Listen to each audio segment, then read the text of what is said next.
Before we begin tonight's story, if you enjoy this kind of content, don't forget to like and subscribe, it helps more than you think. Let me know in the comments where are you watching from, and what time is it there. I'll be your narrator tonight, so find a comfortable spot, put on your headphones, and let's begin. The first thing Leo noticed about Slinchester was the damp. It wasn't the clean, refreshing damp of a morning mist or a summer rain, it was a deep, cellular dampness that seemed to emanate from the very bones of the earth.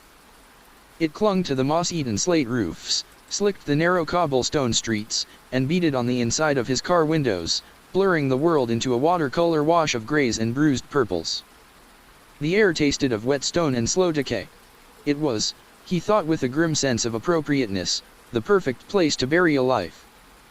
His grandmother's house stood at the end of a lane that had likely given up on pretending it was a road decades ago.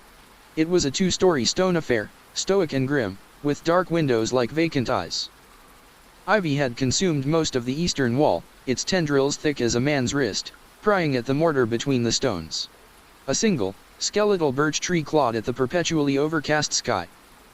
He parked the car, the engine's rumble dying into a profound and unnerving silence, broken only by the drip of water from a clogged gutter. Inside, the smell was even more potent, dust, mildew, and the faint, sweet scent of something long dead in the walls. But beneath it all was the ghost of his grandmother's presence, the lingering aroma of dried lavender and beeswax. A pang of memory, sharp and unwelcome, pierced the fog of his exhaustion. He saw her, just for a flash, standing by the hearth, her hands dusted with flour, her smile a small, warm sun in the gloom of the house. Then, like all the good things, the image dissolved. He'd inherited the house a year ago, but it had taken him this long to work up the will to face it. After Amelia, after the accident, his world had shrunk to the four beige walls of a sterile apartment that smelled of nothing at all. Slinchester, with its suffocating history and oppressive atmosphere, felt like the only place that could match the landscape of his grief. Here, he could work. He could take this broken-down house and, piece by piece, put it back together.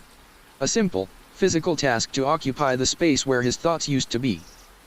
A penance, of sorts. He spent the first few days in a blur of motion. Tearing out rotten floorboards, scrubbing grime from the window panes, hauling out furniture shrouded in white sheets like a congregation of ghosts.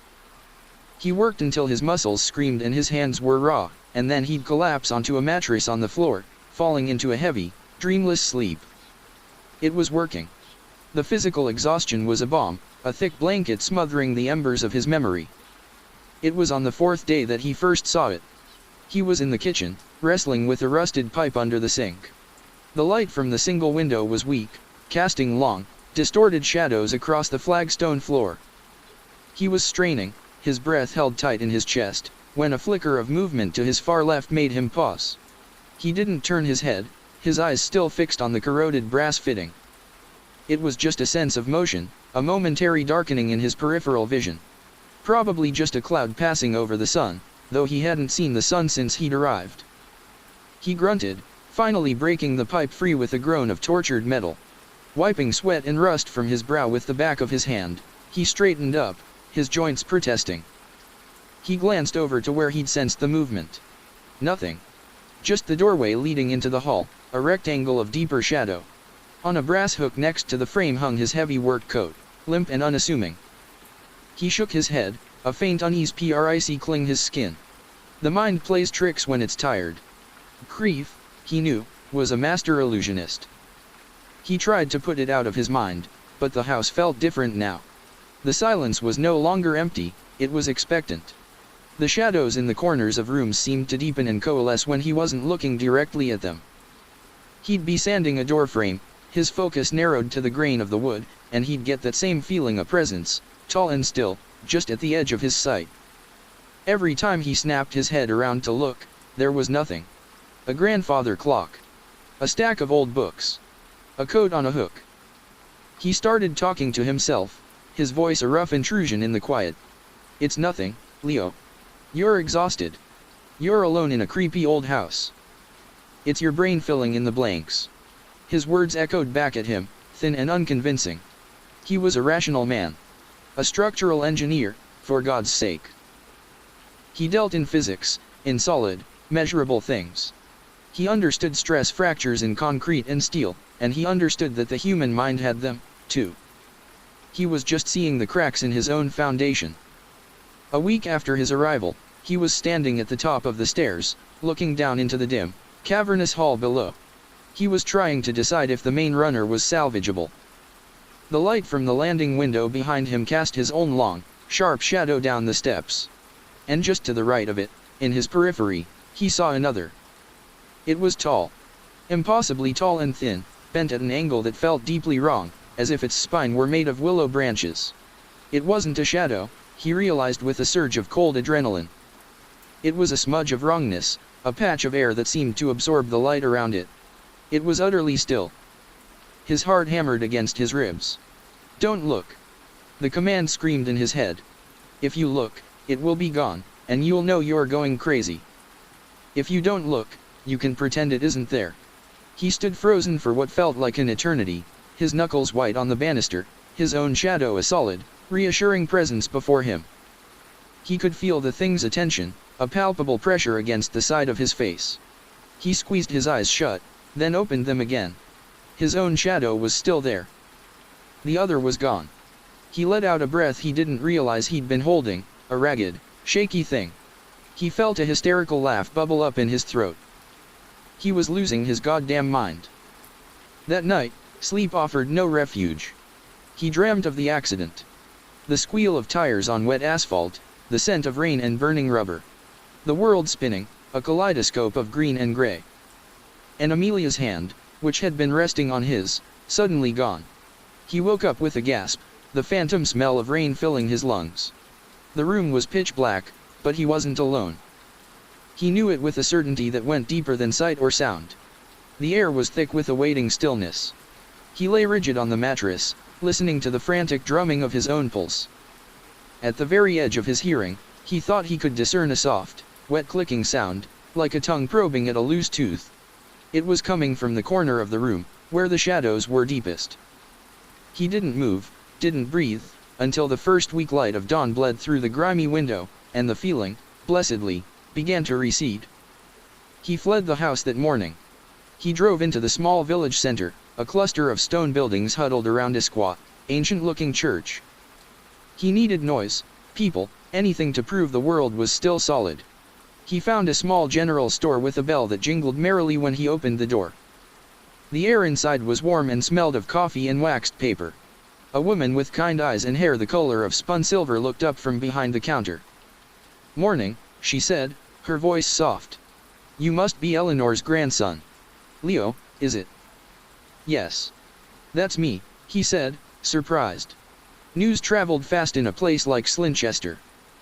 "I'm Illyra. I run this place. Heard you were fixing up the old house. It's a brave task, that one. Been empty a long time." She smiled, but it didn't quite reach her eyes. There was a watchfulness there, a flicker of something that looked like pity. "It's keeping me busy," Leo said, grabbing a loaf of bread and a carton of milk, his hands still trembling slightly. "I'm sure it is," she said, her gaze lingering on him. "It's a house with a lot of history. This town has a lot of history." She paused, as if weighing her next words. "You settling in all right? The quiet can be a bit much for newcomers." Leo hesitated. He wanted to scream. "I'm seeing things. There's something in the house. Am I going mad?" But the words wouldn't come. How could he say that to a stranger? He was the grieving widower from the city, a fragile man teetering on the edge. He didn't need to give them another reason to whisper about him. "It's fine," he lied, forcing a smile that felt like a grimace. "The quiet is what I came for." Her expression didn't change, but he got the distinct impression she didn't believe him. "Well," she said, bagging his items. "If you need anything, Leo, anything at all, you just come and ask. Some things about this place, it helps to have someone to talk to." The veiled offer of help was more unsettling than comforting. It implied there were things one might need help with, things specific to Slinchester. He thanked her and left, the cheerful jingle of the bell sounding a mocking note as he stepped back out into the oppressive gray. As he walked back to his car, he glanced at his reflection in a shop window. He looked gaunt, his eyes wide and haunted. And for just a split second, reflected in the glass behind him, standing near the corner of the building, he saw it. A tall, thin shape, dark and bent, like a man folded in half by an impossible grief. He spun around, his heart leaping into his throat. There was nothing there. Just the empty, glistening street. He was starting to see it outside the house. It wasn't the house that was haunted. It was him. The drive back was a new kind of torment. Every gnarled tree that lined the lane, every crooked fence post, every shadow thrown by the brooding, heavy clouds seemed to resolve itself, for a fraction of a second, into that same impossibly tall, bent figure. It was a game of optical terror. His eyes would catch a shape, his stomach would plummet, and then his rational mind would reassert itself, identifying the object for what it was, a post, a tree, a trick of the light. But the visceral fear lingered, a cold residue in his veins. The world was no longer safe. The monster wasn't in the house, it was in the corner of his eye. He unlocked the heavy front door and stepped inside, the familiar scent of dust and damp washing over him. It was no longer a scent of history and potential, but of entrapment. He was bringing the sickness back in with him. He slammed the door shut, the sound booming through the empty rooms, a futile act of defiance against something that had already slipped in beside him. For a long moment, he stood with his back pressed against the wood, listening. The house was silent. Too silent.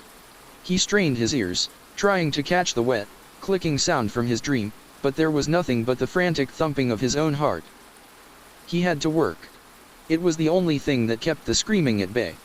He strode into the living room, grabbing a sanding block and a sheet of coarse grit paper. The mantelpiece was a heavy, dark oak, carved with intricate, swirling patterns of leaves and vines. It was caked with generations of soot and grime. A solid, tangible problem. He attacked it with a furious energy, his arm moving in a steady, rhythmic scrape. Scrape, scrape, scrape. The dust filled the air, a fog of his own making. He focused on the patterns emerging from beneath the blackness, the clean lines of the wood, the feel of the grain against the paper. He worked for over an hour, his mind blessedly blank, lost in the rhythm. The pile of dark dust on the hearth grew. He was so focused on the task, on the small section of wood directly in front of him, that he almost didn't notice the change. It was a subtle shift in the quality of the light to his right. The weak daylight from the window seemed to dim, as if a large object had passed in front of it. But there was no sound. No footstep. He kept sanding, his movements becoming more rigid, his breath catching in his throat. Don't look. Just don't look. He could feel it. The pressure was back, a physical weight in the air beside him. He could almost feel the static crackle of its presence, the cold it radiated. In his peripheral vision, it was there. A dark column of wrongness standing by the armchair. It was more defined this time. Not just a smudge.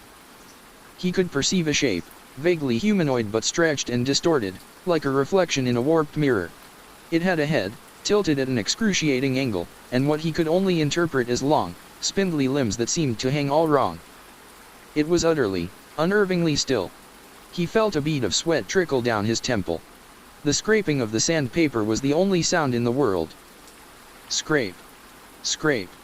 A desperate, pathetic noise against the vast, silent attention of the thing beside him. Then he heard it. It wasn't a dream this time. A faint, wet, clicking noise. It was rhythmic, but not mechanical. It was organic. The sound of a tongue slicking against teeth, or perhaps cartilage popping softly in a joint that was never meant to bend that way. Click. Click. Click. The sound was quiet, intimate, and it sliced through his concentration like a razor. He threw the sanding block down. It clattered onto the stone hearth, the noise shockingly loud. He spun around, a strangled cry in his throat.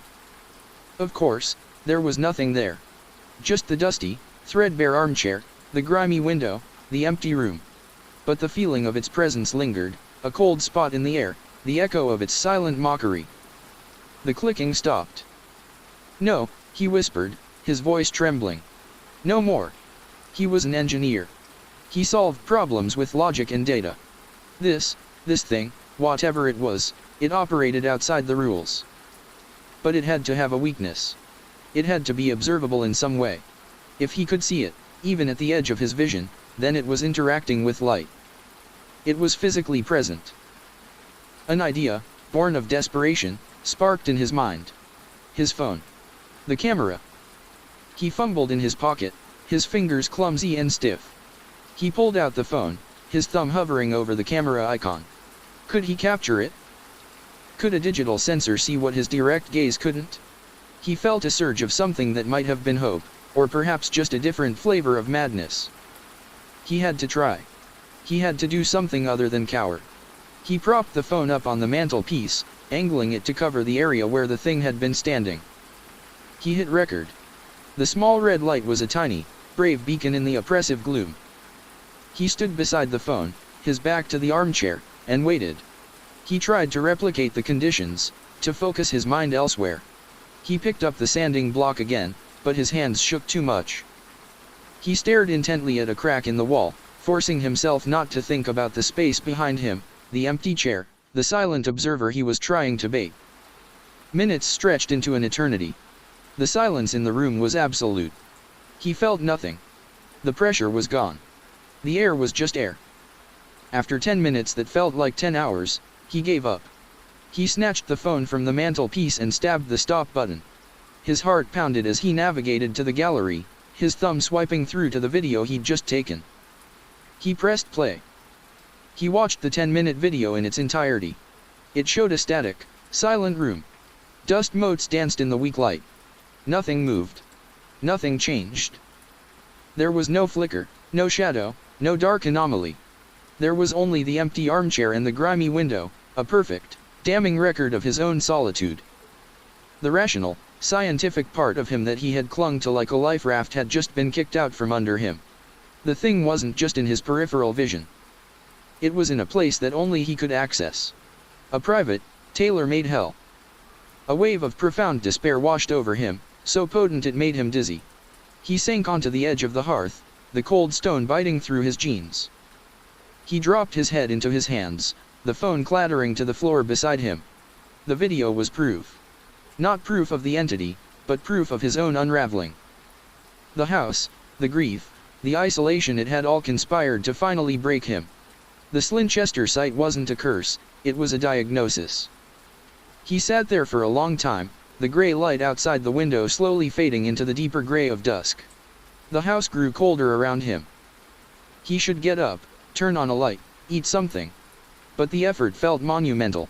What was the point? The house would still be here. The memories would still be here. And the silent watcher in the corner of his eye would still be here, waiting patiently. He thought of Amelia. He hadn't let himself truly think of her for months, not beyond the raw, jagged edges of the accident.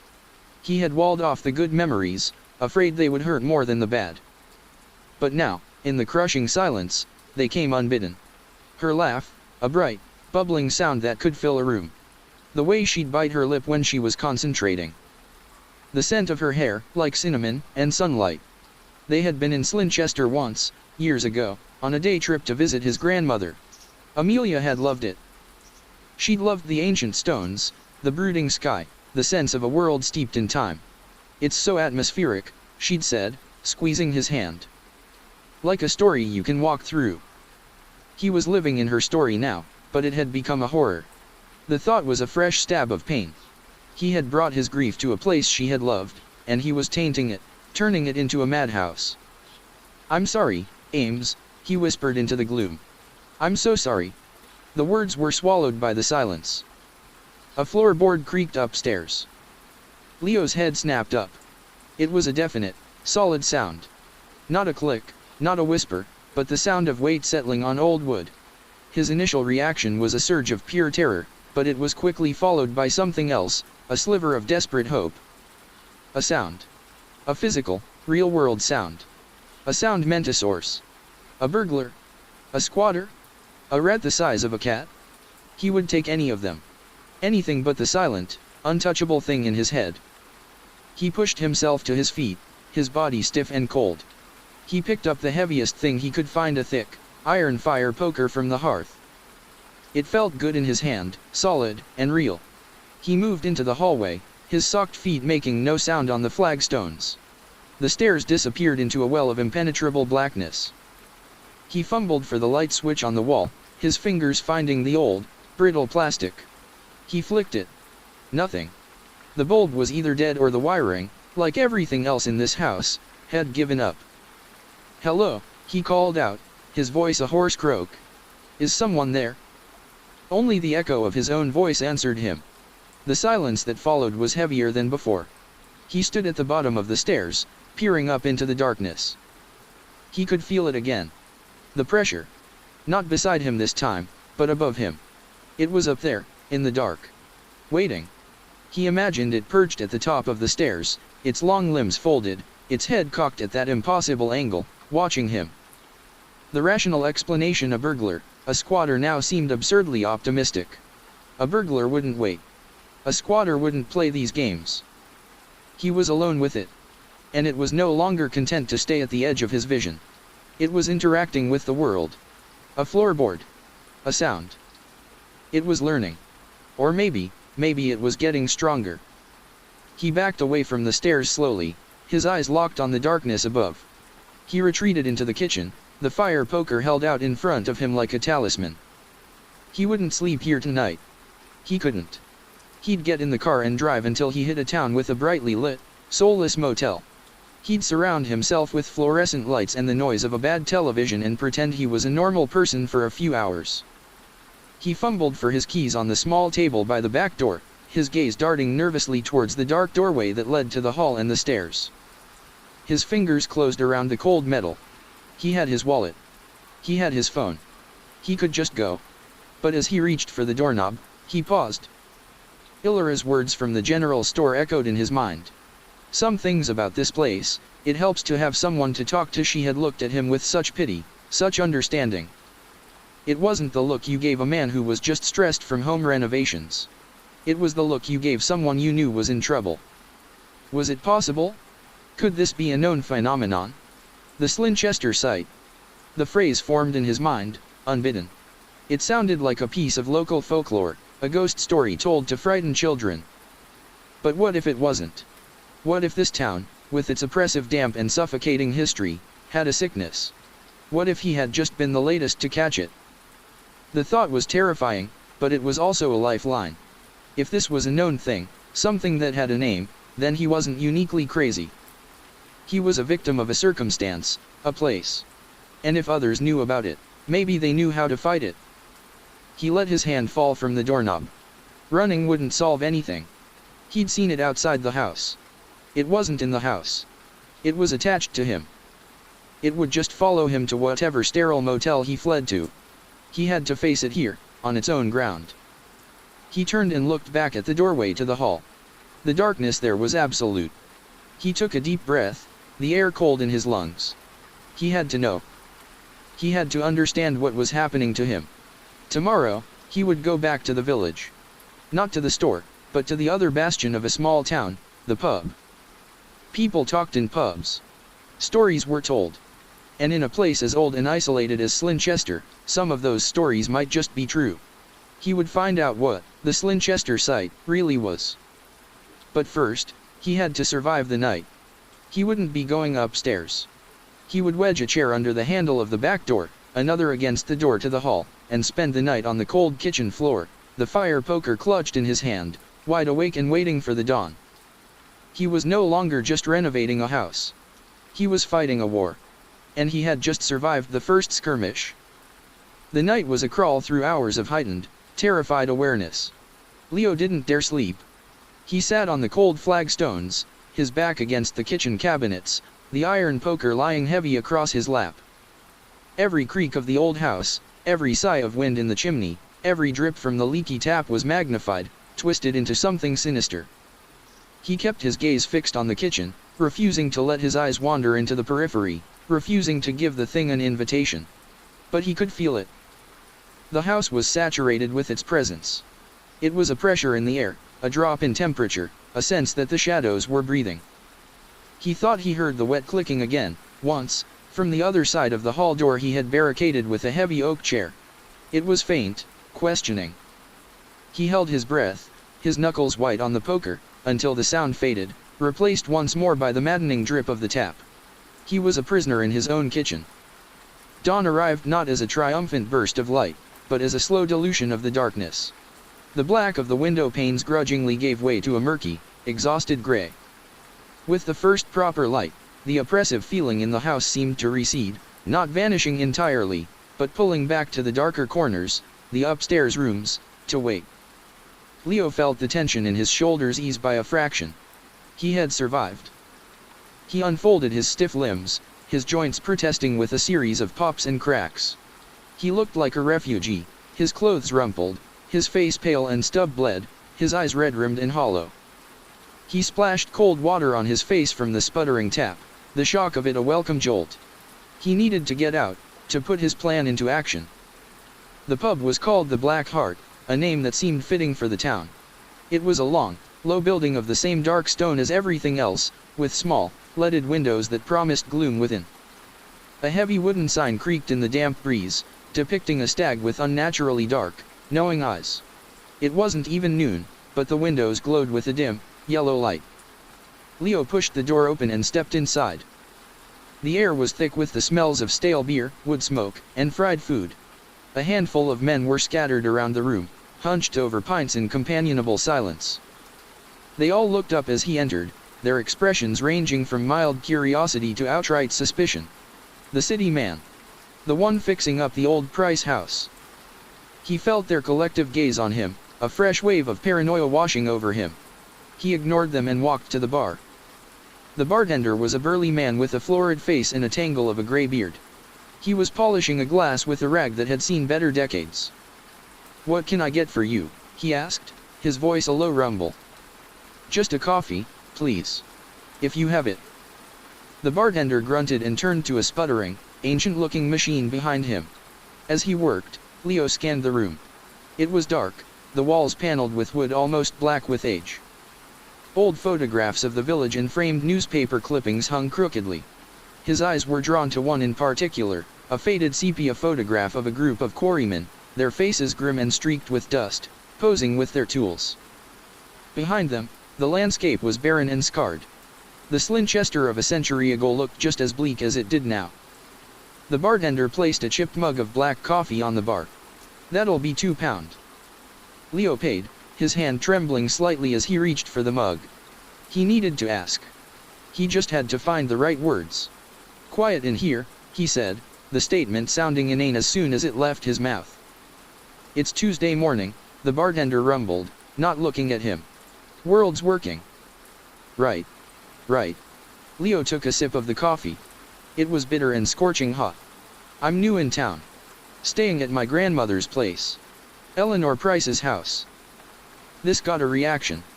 The bartender paused his polishing and looked at him. One of the old men at a nearby table lowered his newspaper slightly. "The old Price house," the bartender said slowly. "I heard someone was up there." "Just me," Leo said, trying for a casual tone. "Fixing it up. It's a characterful old place." The bartender gave a short, humorless laugh. "That's one word for it." Here it was. The opening. Leo leaned in slightly, lowering his voice. "Look, this is going to sound strange.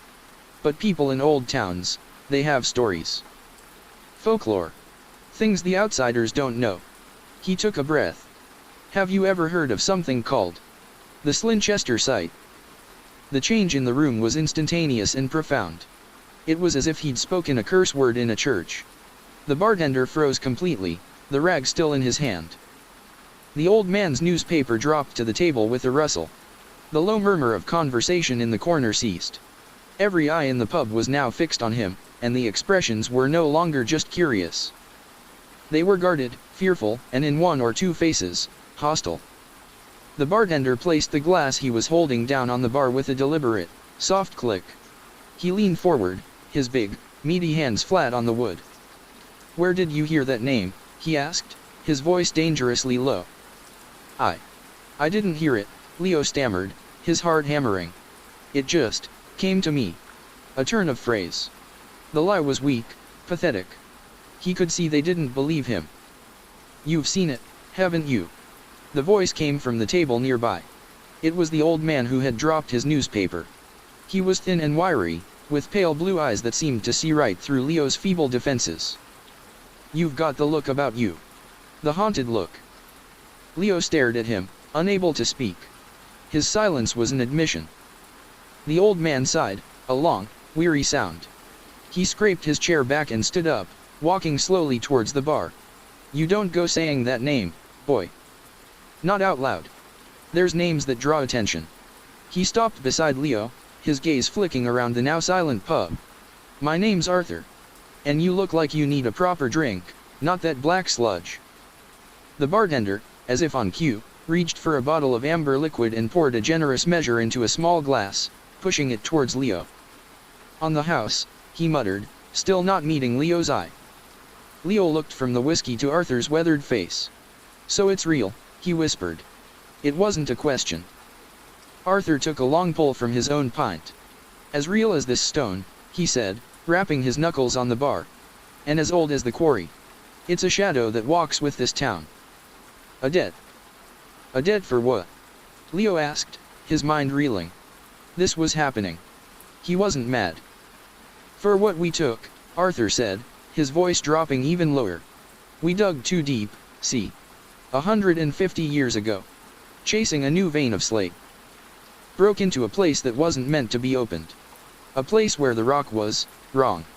Hollow. A cave system that breathed cold air."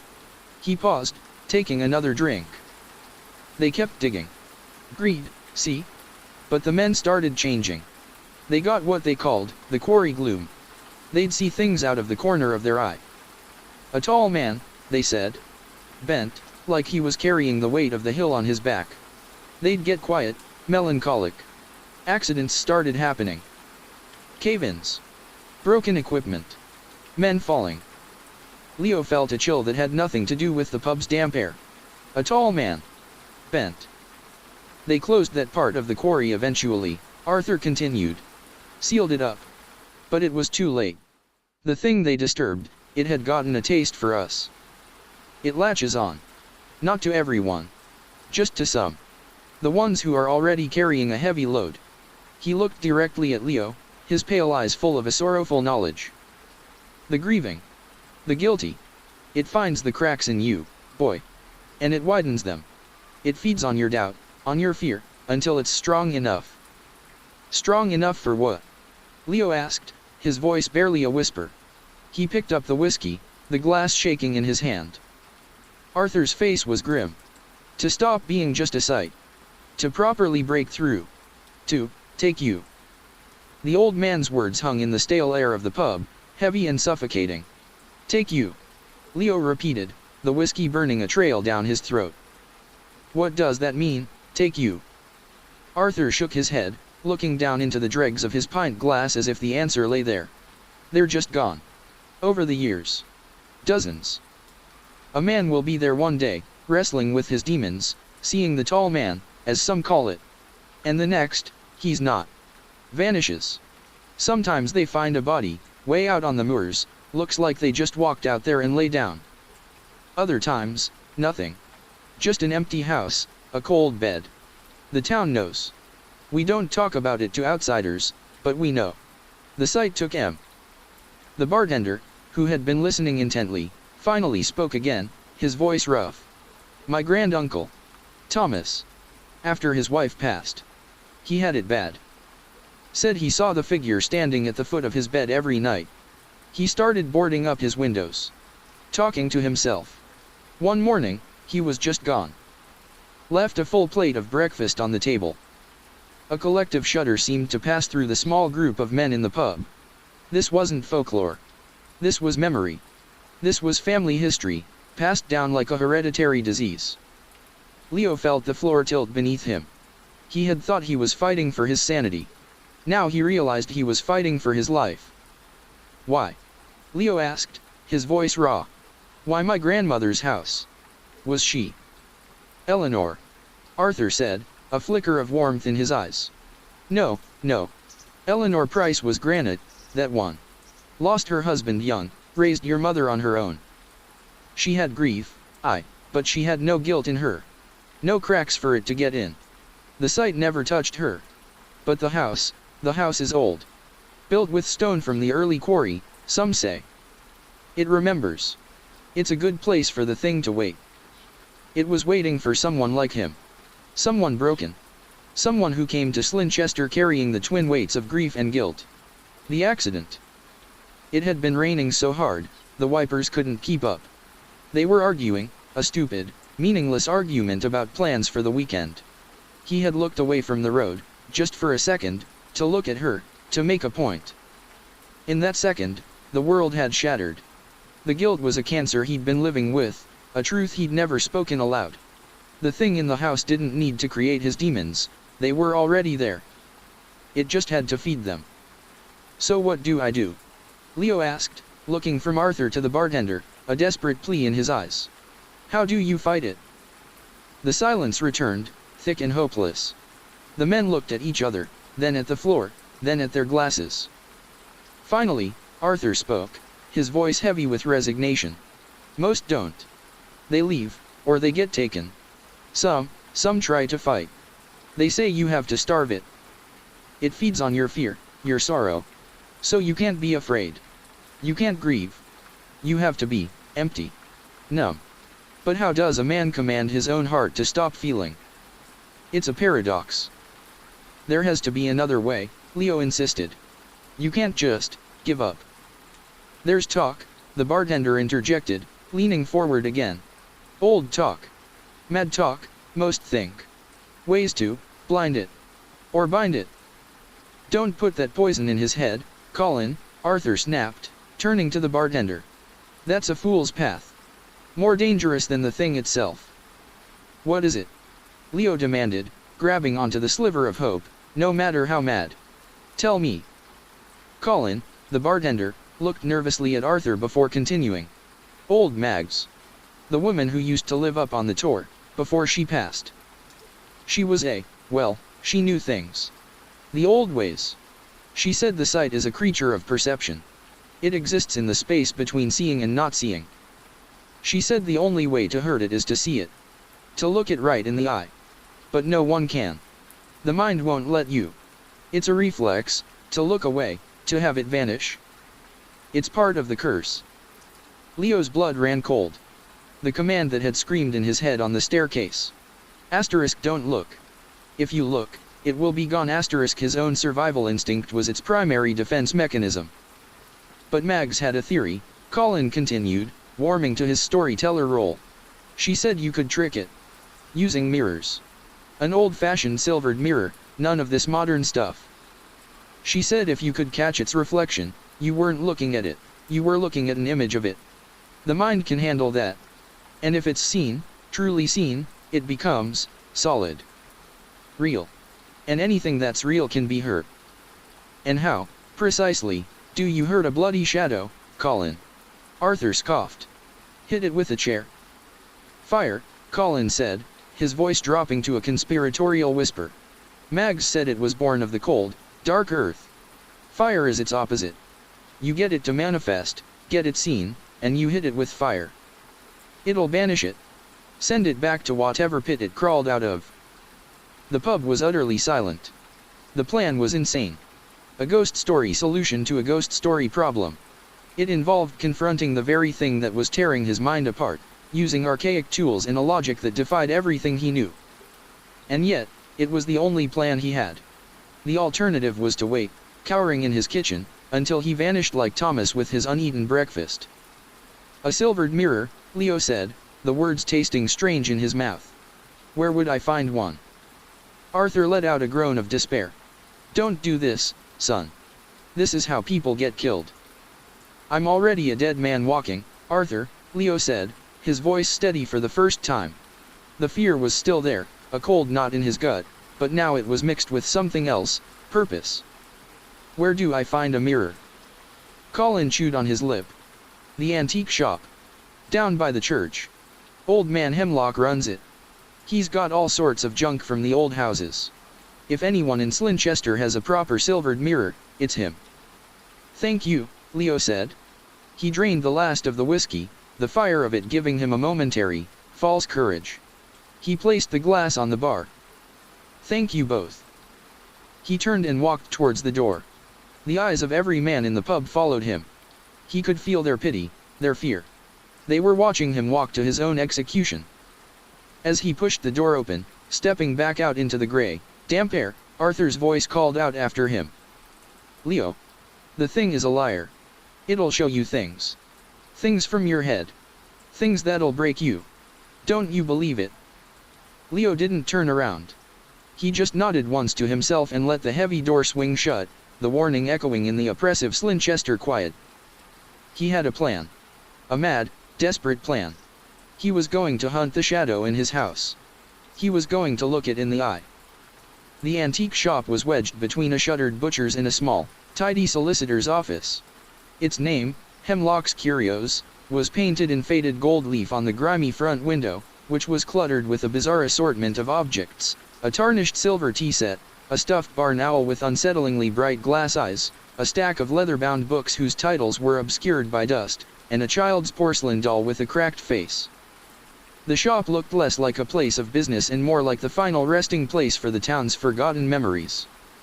A small bell, much less cheerful than the one at the general store, announced Leo's entry with a dull clank. The air inside was thick and still, heavy with the scent of beeswax, old paper, and something faintly medicinal. The shop was a labyrinth of towering furniture and narrow pathways.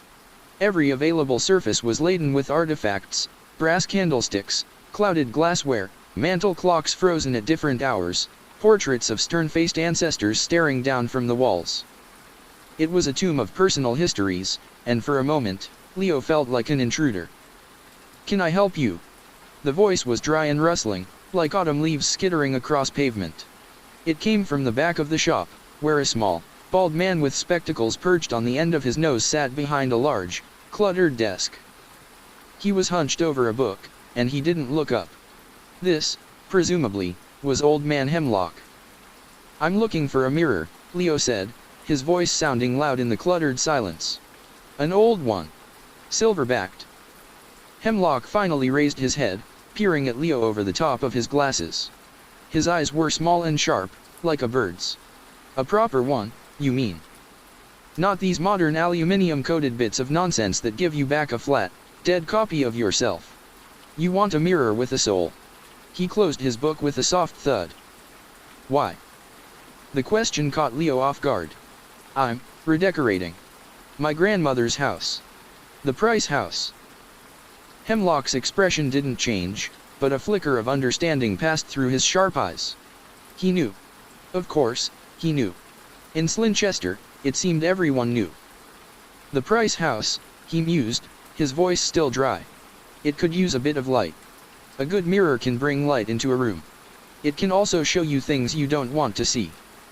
Reflections aren't always honest. "I'll take my chances," Leo said, his patience wearing thin. Hemlock gave a faint, knowing smile. He slid off his stool and began to navigate the cluttered aisles with a practiced ease. People want mirrors to see themselves. But the best mirrors, the old silver ones, they do more than that. Silver is a sympathetic metal. It remembers. It holds echoes of all the faces that have looked into it. He ran a thin, papery hand over a dusty wardrobe. Finding the right one is key. What is it you're truly hoping to see? The question felt like a trap. "Just my own reflection," Leo lied. Hemlock stopped in front of a tall, thin mirror covered by a faded velvet cloth. It was leaning against a stack of chests. "Perhaps," he said, and with a theatrical slowness, he pulled the cloth away. The mirror was beautiful and terrifying. It was about 4 feet tall, oval-shaped, and housed in a heavy, ornately carved frame of blackened wood that twisted into shapes of thorns and weeping leaves. The glass itself was imperfect. There were dark spots, like age freckles, clouding the silvering, and the reflection it gave back was wavy and distorted at the edges, as if looking through water.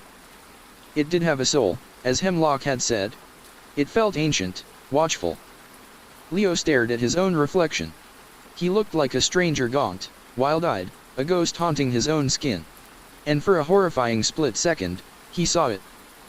In the distorted glass, over his own shoulder, a flicker of movement.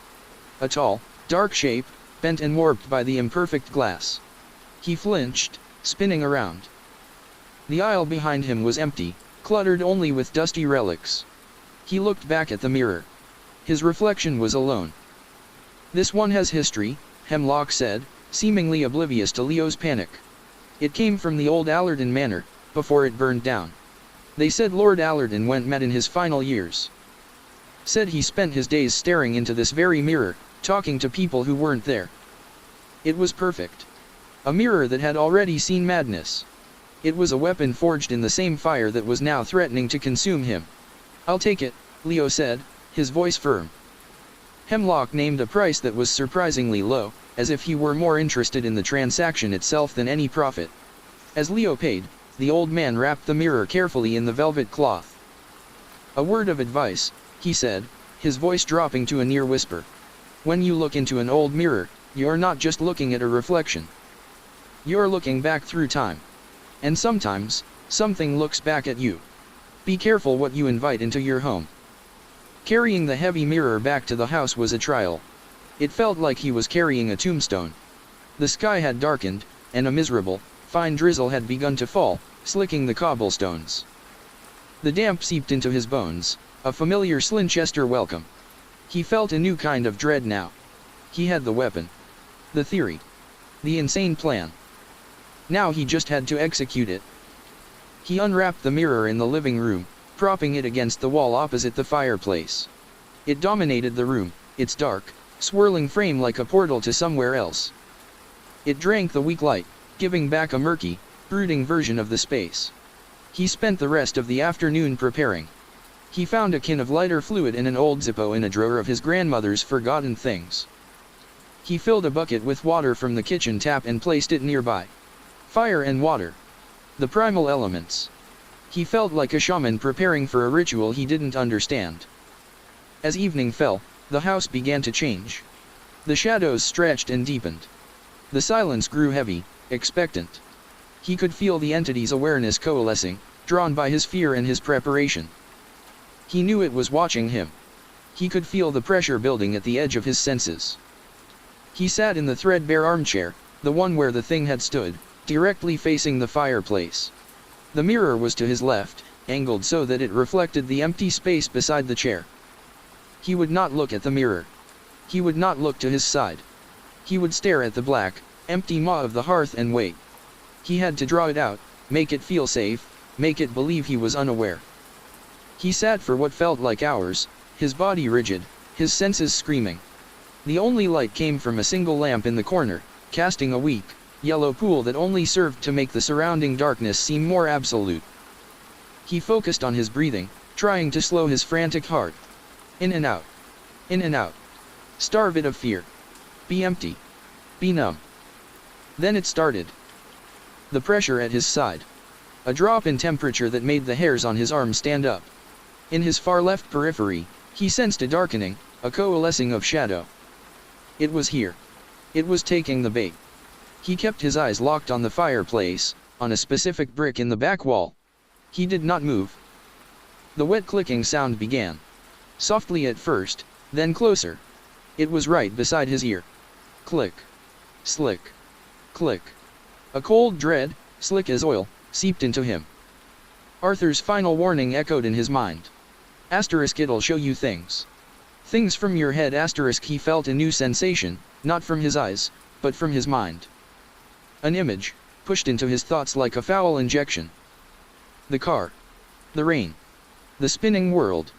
Amelia's face, not as he remembered it, but as he had last seen it.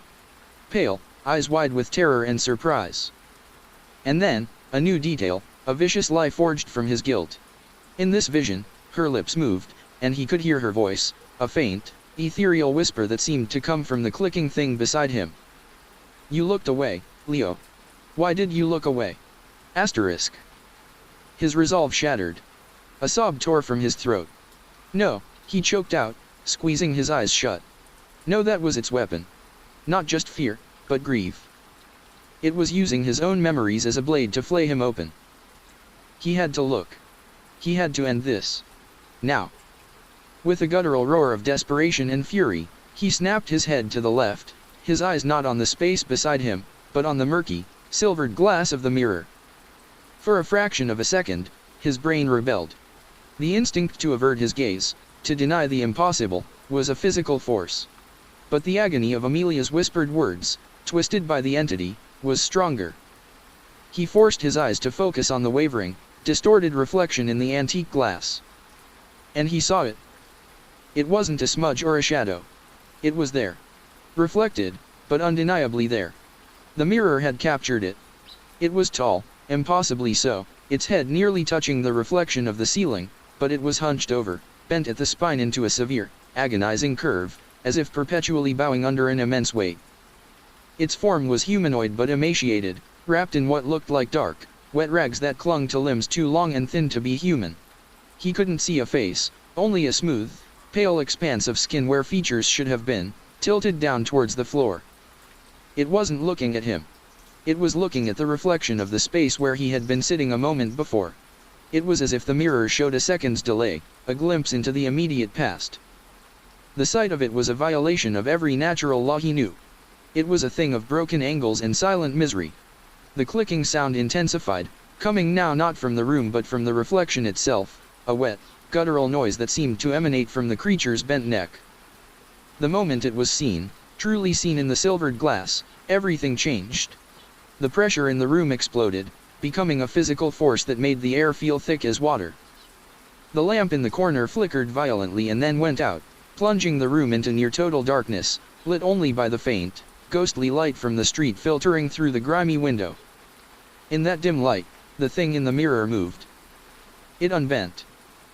With a series of soft, sickening cracks, like wet wood snapping, the creature in the reflection began to straighten. It rose to its full, terrifying height, its head scraping the top of the mirror's frame. And then, it turned its head. Slowly, deliberately, the blank, featureless face in the reflection lifted, turning not towards the room, but towards him in the mirror. It was looking at his reflection. It knew he was looking. A wave of pure, primal terror, unlike anything he had ever known, washed over Leo. This was it. The moment of confrontation. He scrambled backward, away from the chair, his hand fumbling for the Zippo and the can of lighter fluid on the floor. His fingers felt like clumsy, useless sausages. The thing in the mirror raised a long, thin arm, its ragged sleeve dripping with some unseen moisture. It reached out, its spidery fingers touching the surface of the glass from the inside. And then, the impossible happened. The surface of the mirror rippled, like water. The reflection of the hand pushed through. Leo stared, mesmerized in horror, as a real, physical hand, pale and dripping with a cold, clear fluid, emerged from the surface of the antique mirror. It wasn't a reflection anymore. It was solid. It was here. Colin's words screamed in his mind. It becomes solid. Real. And anything that's real can be hurt. The hand was followed by a long, wet arm, then a shoulder, then the hunched torso, pulling itself out of the mirror and into the room with a sound like tearing fabric in wet suction. It was forcing its way through the dimensional membrane, breaking into his world. The air grew frigid, and the smell of damp earth, of the grave, filled the room. Leo's fingers finally closed around the cold metal of the Zippo. With a shaking thumb, he flicked the wheel. Once. Twice.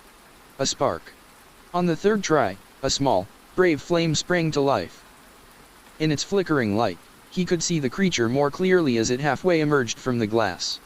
It was even more grotesque in person.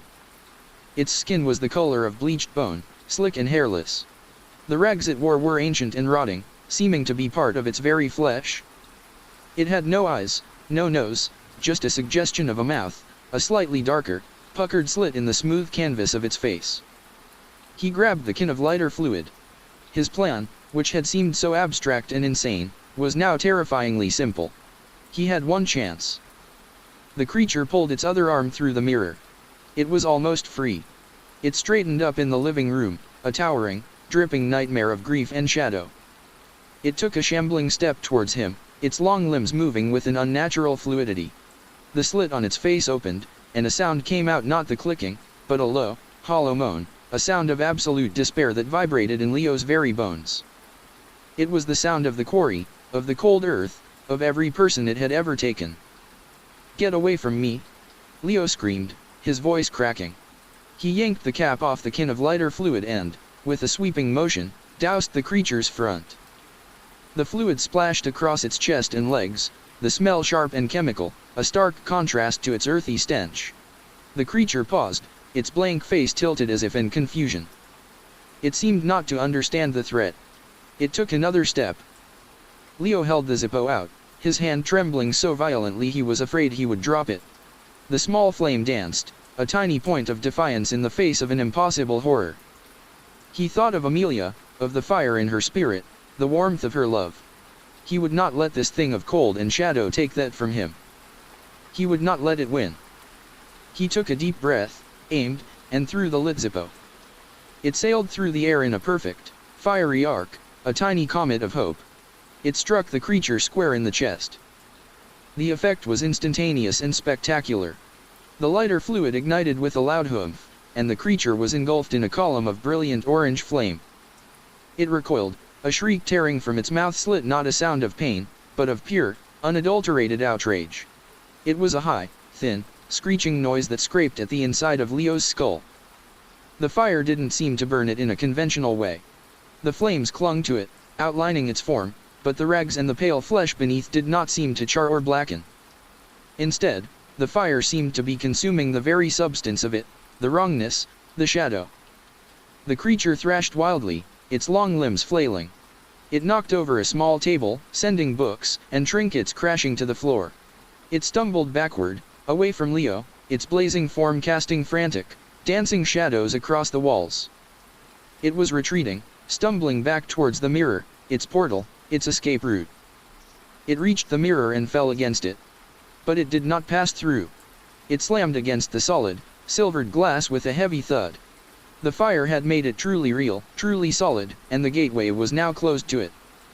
It was trapped here, in his world, and it was burning. It turned its burning, faceless head towards Leo one last time. The screeching stopped. In the roaring flames, Leo could have sworn the mouth slit twisted into an expression of pure, undiluted hatred. And then, with a final, deafening shriek that cracked the very glass of the mirror, the creature imploded. The flames rushed inward, collapsing upon themselves into a single, blinding point of light, and then vanished, plunging the room into absolute darkness and silence. Leo was left on the floor, panting, his ears ringing. The only light was the faint, lingering after-image of the fire burned into his retinas. The air smelled of ozone, burnt lighter fluid, and something else, the faint, clean scent of rain on dry ground, as if a long pressure had finally broken. Slowly, shakily, he got to his feet. He found the Zippo, which had been thrown clear, and lit it again. The small flame illuminated the room. The armchair was where he'd left it. The overturned table lay on its side.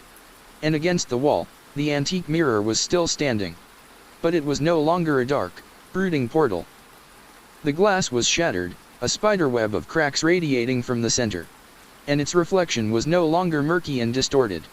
It was just a broken mirror, reflecting the flickering light of his Zippo and the face of a terrified, exhausted man who had just gone to war with a shadow, and somehow, impossibly, won. The silence that followed was more profound than any that had come before. It wasn't the expectant, waiting silence of the previous nights, it was an empty, exhausted silence. The house felt hollowed out, cleansed.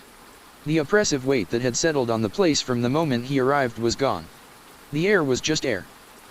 The shadows were just shadows. Leo stood there for a long time, the Zippo flame his only companion, just breathing. He was slick with sweat, his clothes reeked of lighter fluid, and every muscle in his body screamed with a combination of tension and release. He felt a hysterical laugh bubble up in his chest, but he choked it down. It was too soon for relief. He was still running on adrenaline and terror. He walked over to the shattered mirror. The web of cracks distorted his reflection into 1,000 fractured pieces. He reached out a trembling hand and touched the glass. It was cold. There was no trace of the heat from the fire, no sign of the creature that had been immolated before it, save for a faint, dark smudge on the floorboards, like an old soot stain. He pushed the mirror and it fell forward, smashing completely on the stone hearth with a final, cacophonous crash of breaking glass and splintering wood. He would not have that thing in his house another second, broken or not. He righted the overturned table, his movements slow and deliberate, as if reacquainting himself with normal, physical tasks. He picked up the scattered books. He located the bucket of water and doused the small, dark smudge on the floor, just in case. The water hissed faintly and then there was nothing. He was just a man cleaning up a mess. Sleep was impossible. He spent the rest of the night sitting in the armchair, the Zippo occasionally clicking open and shut in his hand, a nervous tick. He didn't feel the presence at his side. He didn't see movement in his periphery. He was, for the first time in weeks, utterly and completely alone. And yet, the battle had left its scars. He kept replaying the events in his mind, the reflection in the glass, the hand pushing through, the screech of the burning thing. It was a memory that would be etched into him forever. Arthur's warning also echoed, "It'll show you things from your head." It had used Amelia. That, more than the fire or the monstrous form, was the deepest violation. It had taken his most precious, painful memory and twisted it into a weapon.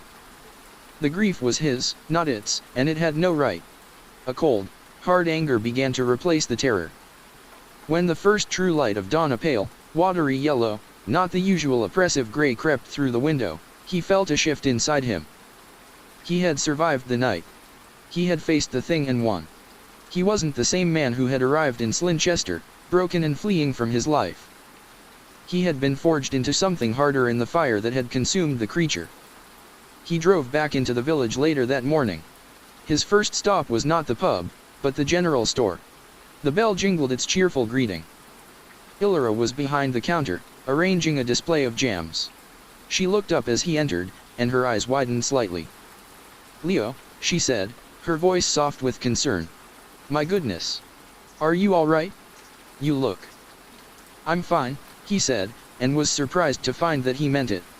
He was exhausted, haunted, but he was fine. "I just came to get a few things." He grabbed a new light bulb for the upstairs hall, a loaf of bread, and a bottle of milk. Normal things. As she rang him up, she hesitated. "Arthur from the pub stopped by this morning. He was worried about you. He said you were asking about old stories." Her gaze was intense, searching his face for answers. Leo met her gaze directly. "I dealt with it," he said, his voice quiet but firm. Illyra's breath hitched. She looked from his eyes, to the new determination in his jaw, to the slight tremor that still lingered in his hands. She didn't ask for details. She didn't need to. She simply nodded, a deep, profound understanding passing between them.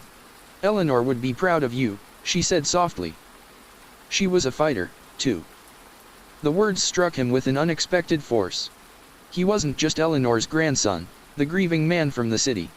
He was a part of this place now, connected to it not just by blood and property, but by the same ancient struggle that the men in the pub knew, that Illyra knew, that was woven into the very fabric of Slinchester. He left the store and, on an impulse, walked towards the Black Hart. He pushed the door open. It was busier now, a lunchtime crowd murmuring over pies and pints. Arthur was at his usual table. Colin was behind the bar. They both looked up as he entered, and a hush fell over the patrons nearest to them. Arthur stood up, his face a mask of worry and disbelief. "Son," he said, his voice husky. "We didn't think, after you left yesterday." Leo walked up to the bar. "It's gone," he said, his voice carrying in the quiet. "I saw it. I burned it."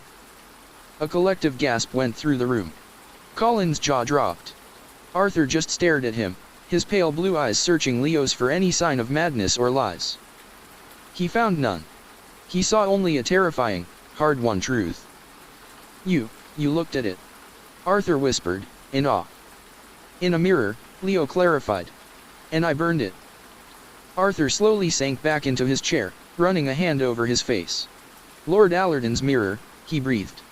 "From Hemlocks. I'll be damned." He looked up at Leo, and for the first time, Leo saw not pity in the old man's eyes, but respect. A deep, weary respect. "No one's ever done that," he said. "No one's ever fought back and won." The quiet in the pub broke. A murmur of excited, disbelieving chatter rose up. Men turned to each other, speaking the name they had always feared in hushed tones, but now with a note of wonder instead of terror. Colin the bartender poured a large whiskey and pushed it towards Leo. "This one," and any other you ever want in this pub," he said, his voice full of emotion, "is on the house." Leo took the glass. He wasn't a drinker, but he understood the gesture. It was an acceptance. An acknowledgement. He had faced their ghost, their collective nightmare, and he was still standing. He had lifted a curse that had hung over the town for more than a century. He didn't stay long. He drank the whiskey, nodded to Arthur, and left. He had work to do. He went back to the house, his house, and swept up the last of the broken glass. He installed the new light bulb at the top of the stairs, and when he flicked the switch, the hallway was bathed in a clear, bright light, chasing away all the shadows. He started to work on the house with a new vigor, not as a penance or a distraction, but as an act of reclamation. He was not just fixing the rotten wood and the leaky pipes, he was healing the space, filling it with his own presence, his own survival.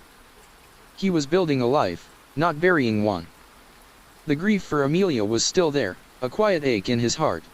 It would always be there. But the crushing, corrosive guilt had loosened its grip.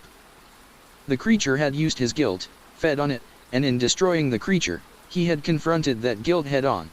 He had looked away from the road. It was a fact. A tragic, terrible fact. But it was not a curse that had to define the rest of his existence.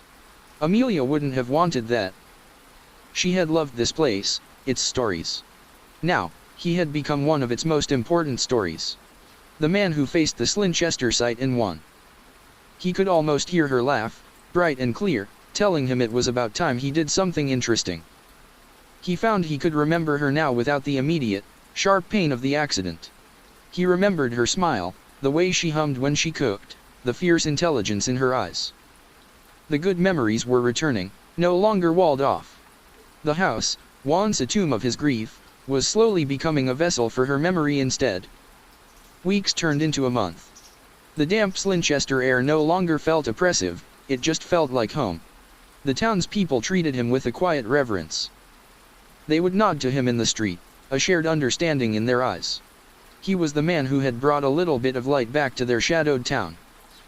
One afternoon, he was sanding the old oak mantelpiece, the place where his war had begun. The wood was clean now, its grain rich and warm. The sun, a rare and welcome visitor, streamed through the newly washed window, illuminating the dust motes dancing in the air. He was focused on his work, his mind quiet, when he felt a flicker of movement to his far left. His blood ran cold. He froze, the sanding block still in his hand. His heart hammered against his ribs. It couldn't be. He took a slow, deliberate breath. He did not snap his head around. He did not panic. He simply, calmly, turned to look. There, standing in the doorway, was Arthur from the pub, holding a covered plate. "Illyra sent me over with a shepherd's pie," the old man said, a small smile on his face. "She said you were probably working too hard to remember to eat." Leo stared at him for a long moment, the tension draining out of him in a rush, leaving him weak with relief. He broke into a wide, genuine smile. "Arthur," he said. "Come on in." He had seen something in his peripheral vision, and he had looked. And it was just a man. A friend. The curse was truly broken. Not just the creature, but the fear it had instilled in him. The Slinchester Sight was gone. There was only Sight now, clear and unafraid. Arthur settled into the armchair, the one that had once been a throne for a nightmare, and placed the shepherd's pie on the newly righted table. The aroma of baked potatoes and rich gravy filled the room, a scent so warm and normal it felt like an exorcism in itself. "I told her you were a grown man who could feed himself," Arthur said, his eyes twinkling, "but Illyra has a stubborn streak of kindness. Can't be helped." Leo smiled, a real smile that reached his eyes. "I won't complain. Thank her for me."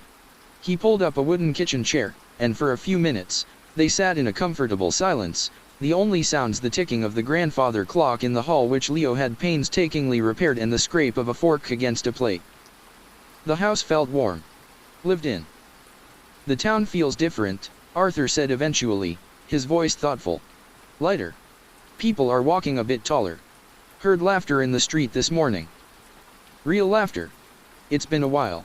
He looked at Leo, his expression serious. "They're calling you the hearth keeper down at the pub. Colin came up with it."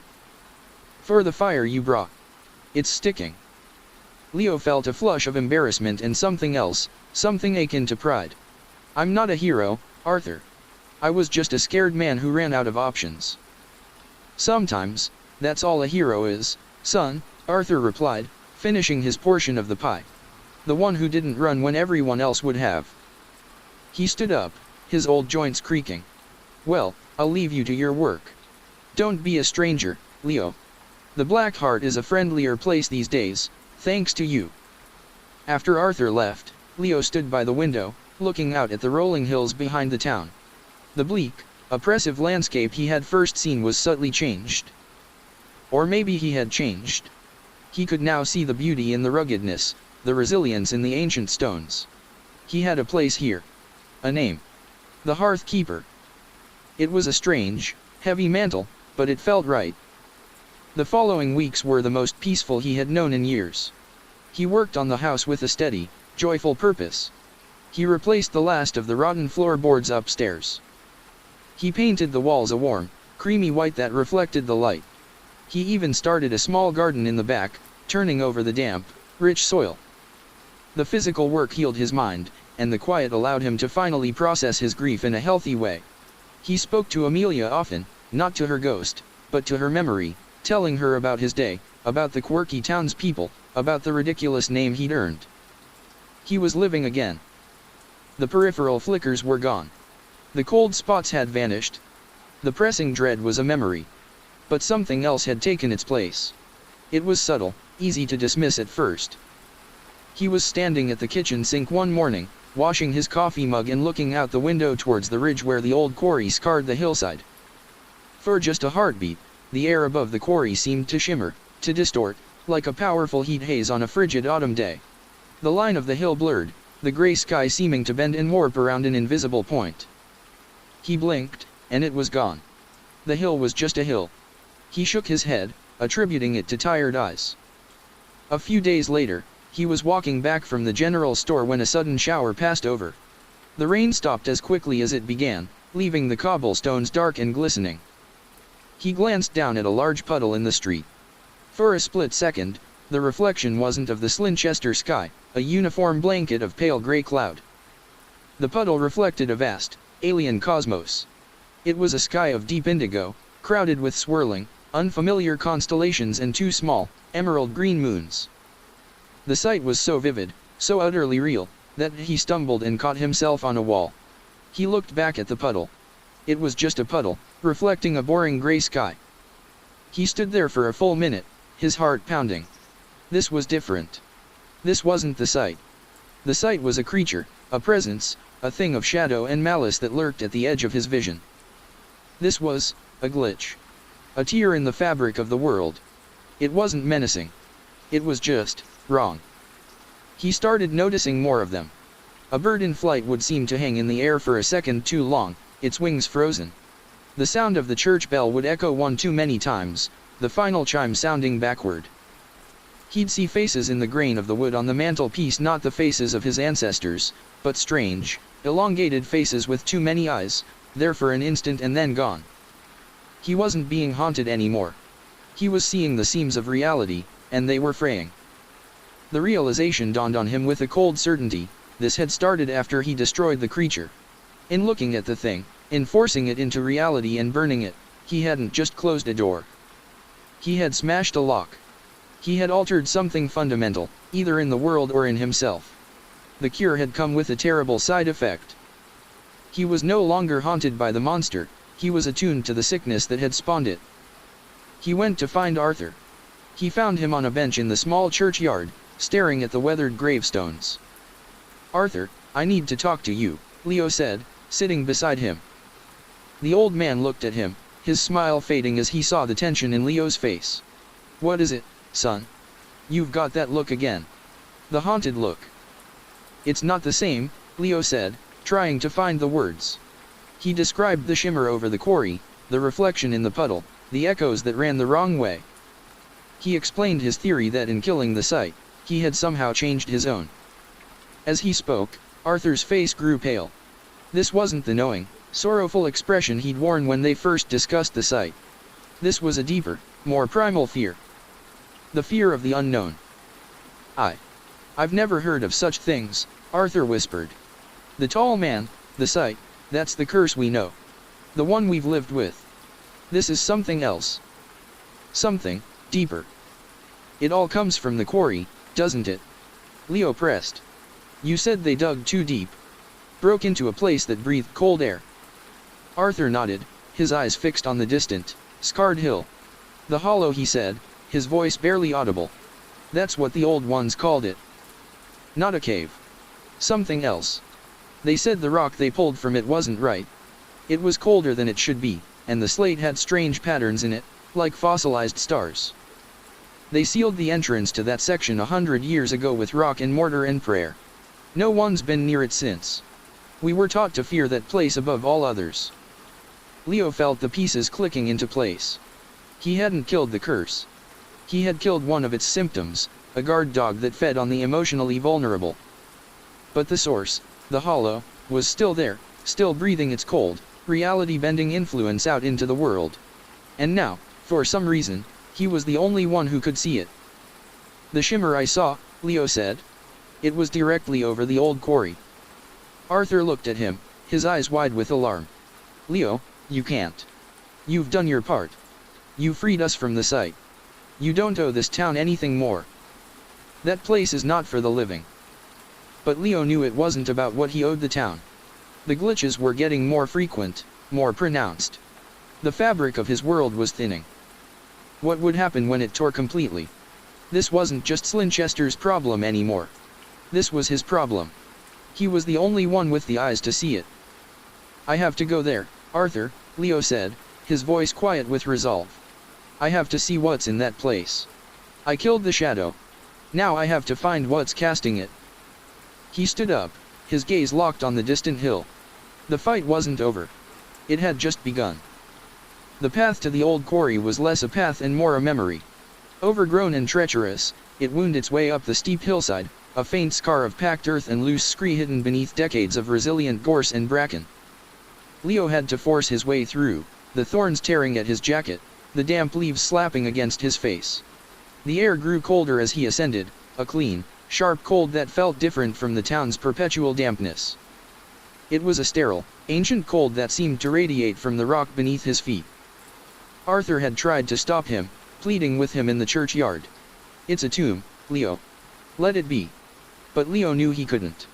The glitches were a part of him now, a constant, unsettling hum at the edge of his senses.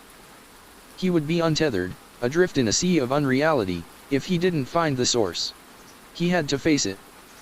He broke through a final, thick hedge of holly and found himself standing on a wide, flat ledge.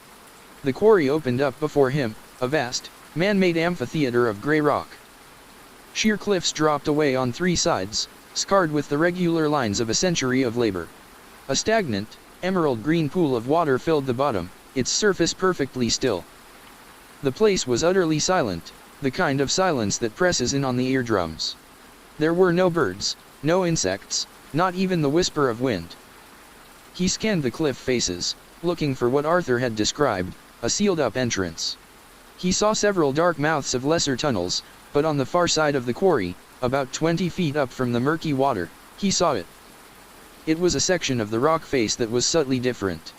The stone was darker, smoother, mortared into place with a precision that stood out against the rough-hewn chaos around it. It was an unmistakable patch, a seal. A prison door. As he stared at it, the air in front of the seal began to shimmer. It was the same effect he'd seen from his kitchen window, but up close it was far more pronounced. The rock face seemed to bend and liquefy. The light warped around it, creating a lens-like distortion. He could see the cliff behind the shimmer, but it was twisted, its colors muted and strange. It was like looking through flawed, ancient glass at a world that wasn't quite right. He knew, with a certainty that chilled him to the bone, that this was the source. The hollow. It wasn't a cave, it was a wound in the world, and this mortared rock was the scab. The Slinchester Sight had been a symptom of the infection, a phantom pain.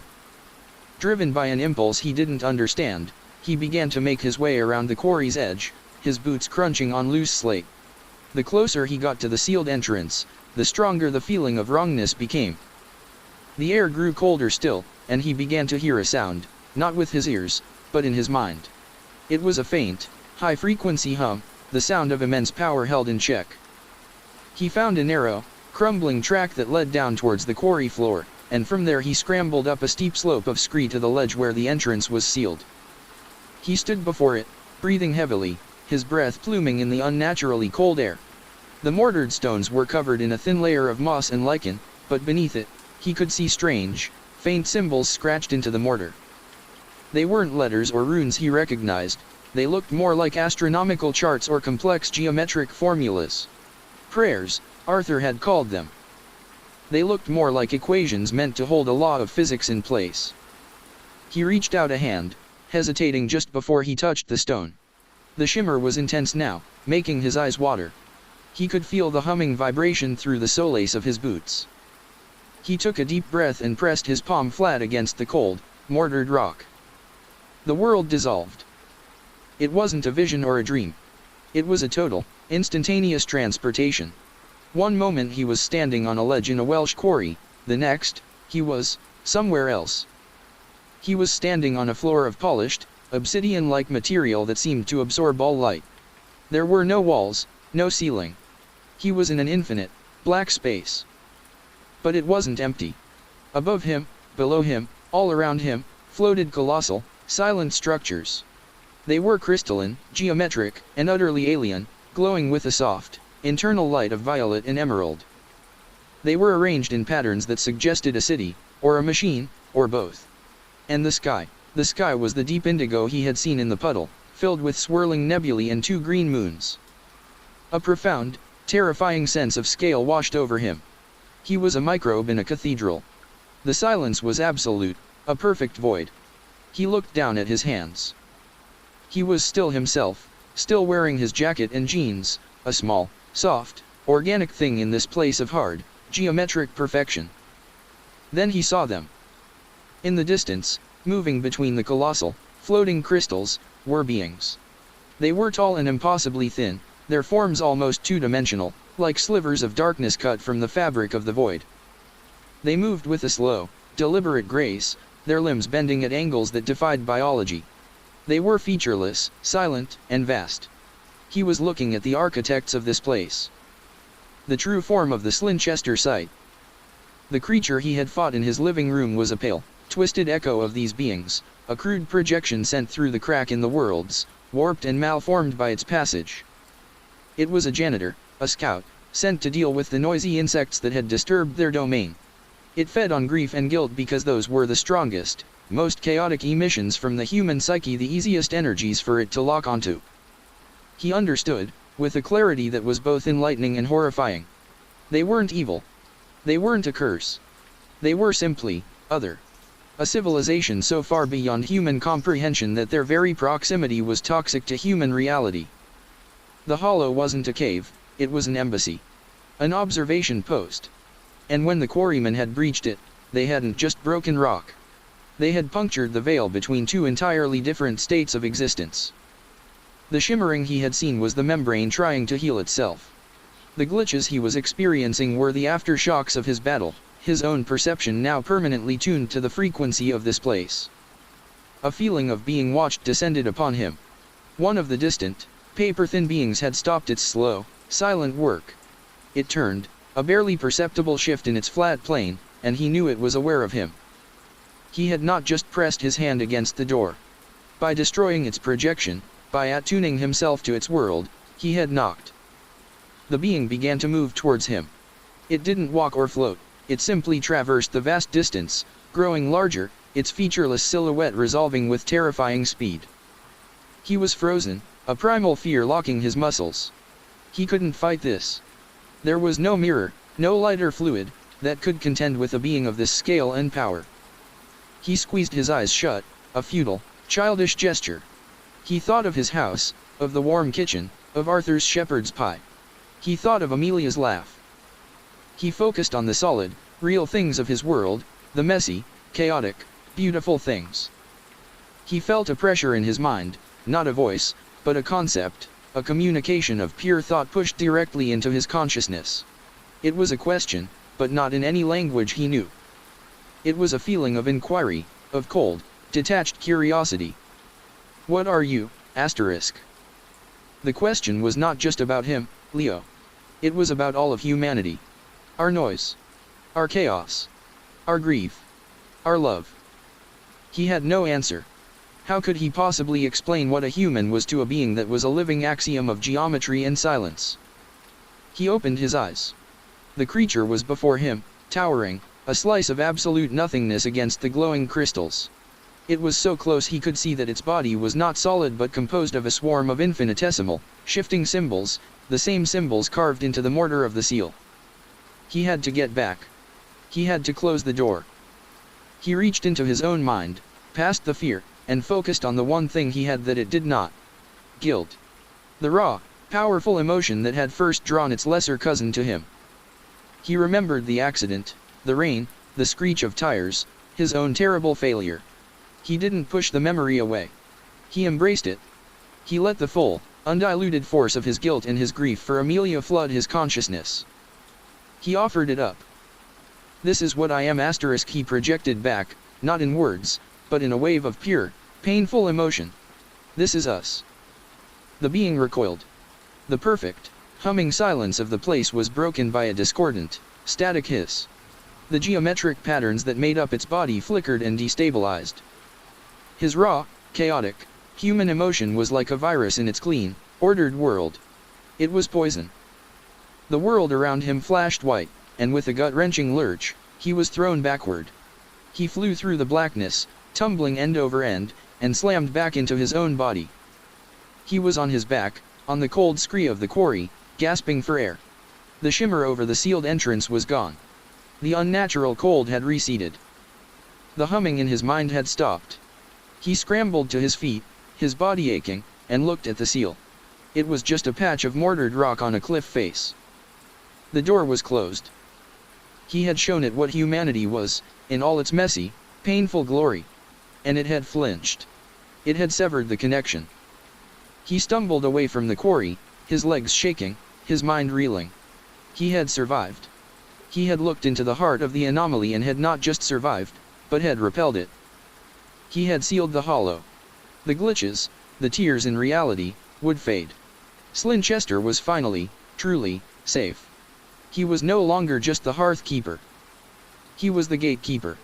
And he knew, with a weary certainty, that his life in this quiet, damp town would be spent watching the seal, ensuring that the door between worlds remained forever closed.